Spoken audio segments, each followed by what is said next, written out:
Hey guys, today I'm here with Kevin Chamberlin. You may have seen him in Seussical, Chicago, Dirty Blonde, The Addams Family, Disaster, Wicked, which you were my wizard in Wicked, Your wizard. Oh, which is wow. crazy. Jesse, Teen Beach Movie, The Prom, and so much more. So, we're here in Broken Arrow, Oklahoma. We're at the Kristen Chenoweth Theater. This is fantastic. You've been doing this for a couple years now. You did it last year. How excited are you to be back here at KCBBC? It's so nice to be back in person after, I taught you last year on Zoom. Yeah. And to be back in person in a theater with an incredibly talented group of kids, I'm learning so much, and I know you guys are learning a lot too. Yeah. So, tell me a little bit about your childhood, like growing up. Were you always into the arts? Was this always your passion? Well, I was a chubby little kid growing up and sort of a misfit, and we moved around a lot, so it was hard to make friends. And so when we moved, when I was 10, we moved to South Jersey, and they had a summer theater program that was starting. And I auditioned and got cast as Huckleberry Finn in Tom Sawyer. And every summer I got to do a show. I did Smee and Peter Pan and Mr. Bumble and Oliver. And then my crowning achievement was The Cowardly Lion and The Wizard of Oz. Oh, and so okay. by the time I was in high school, I had this big resume of shows. And then I decided, really in high school that I was going to major in it in college. And I went to Rutgers and got a BFA in acting. And I had a real big resume of community theater and high school shows to go into college with. Amazing. So you are a TikTok star. You have 9 million followers on TikTok? I'm on my way to 9.5. 9.5. That's amazing. I understand why you're a star. You're Bertram and Jesse, so people love the character. People love you. What is it like doing TikTok? Like, how did you decide you wanted to do that? Well, I was at the Kristen Chenoweth boot camp in 2019, and one of the kids said, "Hey, can I film something for your TikTok?" And I was like, "What is that?" And they said, "Yeah, do your Bertram line." So I did. It's too far, and in like 2 hours, it got over 1 million hits. And I was like, "What is this? Boy, I have an audience of that I didn't know was out there." And so, because the show we'd finished shooting in 2015, 2016. So I didn't realize that Jesse was still so relevant. And it is, boy, it's still on, 4 or 5 times a day.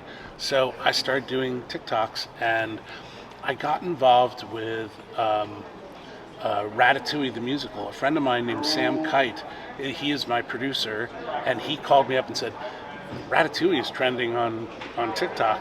And this was right in the beginning of the pandemic. And I wrote a song called Anyone Can Cook. Anyone can cook, anyone can cook. People went crazy over it. And then producers called from New York and said, do you think this could be a Actors Fund benefit? And all these people from all over the world, even Australia, their songs were chosen from all the songs on TikTok. And we created Ratatouille the musical, the first crowdsourced musical. And it played on New Year's Day, and we raised $2 million for the Actors Fund. Everybody was talking about it. I watched it, and it was incredible, and it got an Emmy nomination. It did. Which is wild. Yeah, and Titus Burgess was in it, Adam Lambert, Wayne Brady, an incredible cast. It was an incredible cast. It was a hit, and it was a trend, and it was just wild. And it raised a lot of money during a really needed time. The Actors Fund, they gave people a lot of assistance during COVID. Yeah, and so you also talked a little bit about Jesse while you were giving that answer. So what was it like doing Jesse and working with those kids and making such a hit show and making such a iconic character, Bertram? It was, and I could not have predicted that when I went and auditioned. I had just gotten back into Los Angeles from doing Addams Family for a year on Broadway, and it was the first audition I went on, and it was in 2011. And all of a sudden, I was testing for the role, and then we were shooting, and all these kids, they were like 8, 9, 10, 11, and they were so young, and I hadn't really worked with young kids like that before, and a few of them had very little experience, and so I was sort of a mentor to them, but we also were equals. We were all working together, so it was a really unique experience to watch them grow as actors, to watch them grow literally in front of my eyes, And we were a really tight family. It was probably the most defining acting job I'll ever have in my career so far.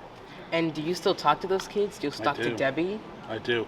And we're all involved in the Cameron Boyce Foundation, which is a wonderful charity that raises money for epilepsy and other charities as well. Yeah, we all miss Cameron. Yeah, I'm sure. So tell me a little bit about your first Broadway show. What was that like? Did you know it was coming? I mean, doing 8 shows a week? I did readings and workshops of it. It was called My Favorite Year, and I started out in the chorus, like you should. You gotta work your way up, you know.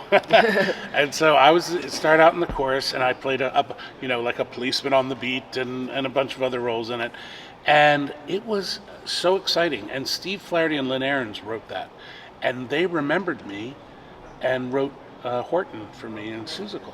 And that was a hit. Yeah. It was amazing. So you never know. You know, you can be in the chorus, but if you give 110% and go the extra mile and find the joy in your performances, which is what I teach, people will remember you for a lead role later on. And that's the thing about the Broadway community. It is a community. And so you could audition for one thing and you may not be right, but the casting director or the people behind the table might remember you and bring you in for something else. It's just amazing. I've been called in a year later. And they remembered my audition. I didn't even remember it. They were like, yeah, we remembered you and we wanted to bring you in. And that actually happens in replacements too. You know, they'll see you for the original cast and then they'll keep your headshot for when they go to replacements, and you could get a call anytime. Yeah. So we play a game. All right. So let's play Guess the Musical. I'm gonna give you like a lyric, and you're gonna try to guess the musical. And if you don't get it the first time, I have a clue. You have a hint. Okay. I have a little hint. Okay. Number 1, All That Jazz. Chicago. Yep. You Can't Stop the Beat. Hairspray. Yep. Children Will Listen. Sunday in the Park. No. Oh, wait. No, Into the Woods. I'm sorry. Yes. There's Children in Art. This one, I mean, you have to get it. Popular. Wicked. Yes. Tale as Old as Time. Beauty and the Beast. Yep. Phone Rings, Door Chimes. Company. Yep. Hello, my name is Elder John. Book of Mormon. Yep. It's Time to Dance. The Prom. Yes. Let It Go. I was in that one. Yeah. Frozen. And The Room Where It Happens. Hamilton. I did good. You did good. You got all of them. That's amazing. I got one for you. How about Notice Me, Horton? Seussical. Duh. Yeah. So, I mean, it's Time to Dance. What was it like doing the prom? Okay, Meryl Streep. Meryl Streep. First of all, bucket list. Right. I can't believe I got to work with her, and she was amazing. She did not disappoint at all. Nicole Kidman, Crazy. Stunningly beautiful. James Corden, Andrew Reynolds, who's a really good friend of mine, and Really? so talented. And just an incredible cast, and to finally do a movie musical. Wow. That was thrilling. Yeah, and it was just a blast, and it was like the last job before COVID, and it was. I'm so glad that I had a job that paid well to get me through the rough months. Yeah. And last question, I mean, what would you tell your 10-year-old self, and what would you tell all of the campers this week? Don't waste your time caring what other people think. You have the power. Believe in yourself, and believe in your talent, and don't give the power to the people behind the table. I think we were talking about that in class the other day. I gave so much power to the people who were casting me, and where I should have just gone, I'm the person right for this role. I'm going to walk in there, and they won't need to see any other person. I'm going to be the person they're going to cast. I love it. And it's worked. Well, I mean, Kevin Chamberlin, you guys, where can they follow you? I'm on TikTok. I'm Chamberlin_Kevin, but if you just type in Kevin Chamberlin, I'll pop up. I'm got that little verified check now, so that's good. Yeah. And on Instagram, Kevin Chamberlin. Well, thank you so much.